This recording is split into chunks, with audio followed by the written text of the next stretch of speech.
Supply chapter में हमारा next most important topic क्या है? Price elasticity of supply. अब जैसे हमने डिमांड वाले चैप्टर में सीखा था प्राइस इलास्टिसिटी ऑफ डिमांड, वैसे इसमें ही है। अब इसमें ये बताया गया कि प्राइस में चेंज होने की वजह से कि सप्लाई में कितना चेंज आएगा। ठीक है, ये तो है। अब कितना चेंज आएगा वो इसकी इलास्टिसिटी से पता चलता है। ठीक है, अब इलास्टिसिटी का मतलब क्या होता है? चेंज। ठीक है, इलास्टिसिटी का मतलब तो होता है चेंज, और इन इलास्टिक का मतलब है यानी कि उसके अंदर कोई चेंज नहीं है।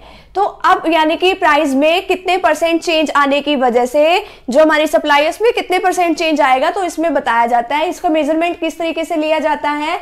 अब measurement of price elasticity of supply आएगा यहाँ पर।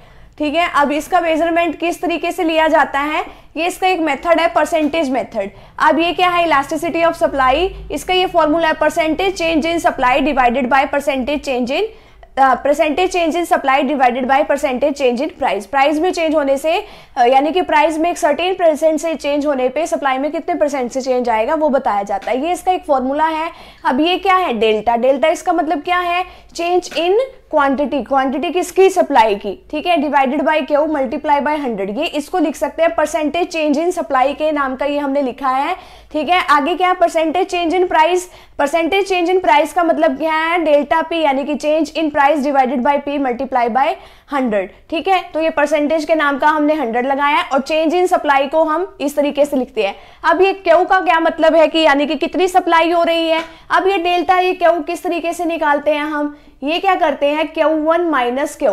क्यू क्या है? यानी कि अब जो जितनी सप्लाई हम कर रहे हैं, ठीक है, जो न्यू सप्लाई है। अब ये क्यू का मतलब क्या है? कि जो पहले सप्लाई हो रही थी, ये बताया जाता है। इसी तरीके से प्राइस जो है ये तो है कि करंट का प्राइस कितना है। ठीक है, अब ये तो है कि करंट का प्राइस कितना है, और ये इसी तरीके से हम निकाल देते हैं। अब देखो इसमें ना आप एक एग्जांपल की उससे देखो, आपके क्लियर समझ में आ जाएगा। प्राइस कितना है? 10।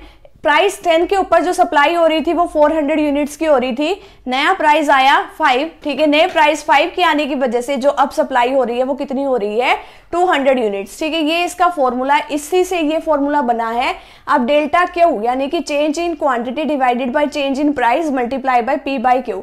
ये डिवाइड के नाम का हमने यहाँ पे मल्टीप्लाई लगा दिया, और इसका क्या कर दिया हमने? रेसिप्रोकल कर दिया।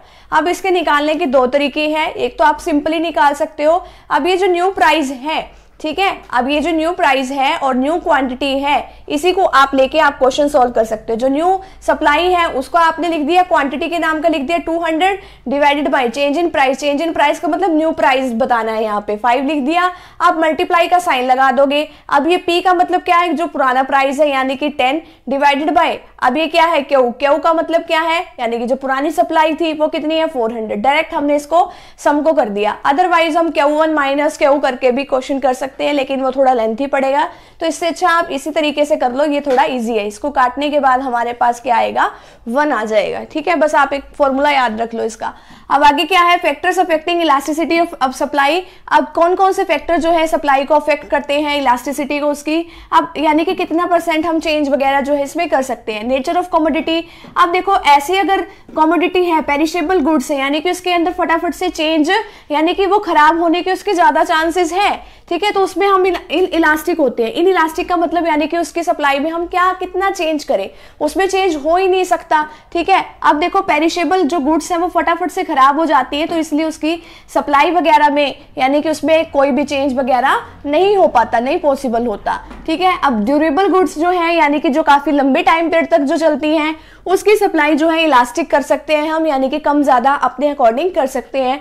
कि प्राइसेस बढ़ गए तो ही हम सप्लाई ज्यादा करेंगे, अदरवाइज उसकी सप्लाई कम कर देंगे। अब रिस्क टेकिंग। अगर आपकी फर्म जो है रिस्क टेकिंग है तो वो इलास्टिक है, यानी कि वो अपने उसमें देख लेगी कि हाँ भाई रिस्क ज्यादा है तो मैं अपने अकॉर्डिंग जो है इसकी सप्लाई को कम या ज्यादा करूं। ठीक है, अगर आपकी फर्म रिस्क टेकिंग नहीं है तो वो क्या है? इनइलास्टिक, यानी कि इसके अंदर कोई चेंज नहीं होगा।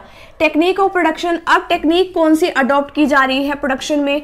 अगर इजी टेक्निक है उसके अकॉर्डिंग जल्दी ही प्राइस सेट वगैरह हो जाता है, तो कोई दिक्कत वाली बात नहीं है, तो हम अपने अकॉर्डिंग जो है सप्लाई को मतलब चेंज कर सकते हैं, तो उस केस में तो इलास्टिक। अगर डिफिकल्ट है टेक्निक ऑफ प्रोडक्शन, हमें समझ में ही नहीं आती है, उसके अकॉर्डिंग प्राइस ही नहीं ढंग से सेट हो पाता, अगर एक बार होता है तो वही मुश्किल से होता है, तो उसके अंदर हम चेंज नहीं करेंगे, क्योंकि वहां पे क्या है? इनइलास्टिक। इनइलास्टिक का मतलब कि चेंज आसानी से नहीं होगा वहां पर। ठीक है। टाइम एलिमेंट अगर बहुत थोड़ा टाइम है तो क्या है, इनइलास्टिक। शॉर्ट पीरियड है, लेस इलास्टिक। ठीक है। लॉन्ग पीरियड है तो हम उसमें जो मर्जी चेंज कर ले तो वो है हाईली इलास्टिक। तो यहाँ पर हमारा जो चैप्टर है सप्लाई का यहीं पे कंप्लीट होता है। तो फ्रेंड्स, अगर आप चैनल पे न्यू हो तो चैनल को प्लीज सब्सक्राइब कर दीजिए, वीडियो को लाइक कर दीजिए और बेल आइकन को प्रेस जरूर कर दीजिएगा ताकि आपको आगे आने वाली वीडियोस का नोटिफिकेशन मिलता रहे। तो फटाफट से अभी आप इसका स्क्रीनशॉट ले लो। तो मिलते हैं नेक्स्ट टॉपिक के साथ, नेक्स्ट वीडियो के साथ। Thank you very much.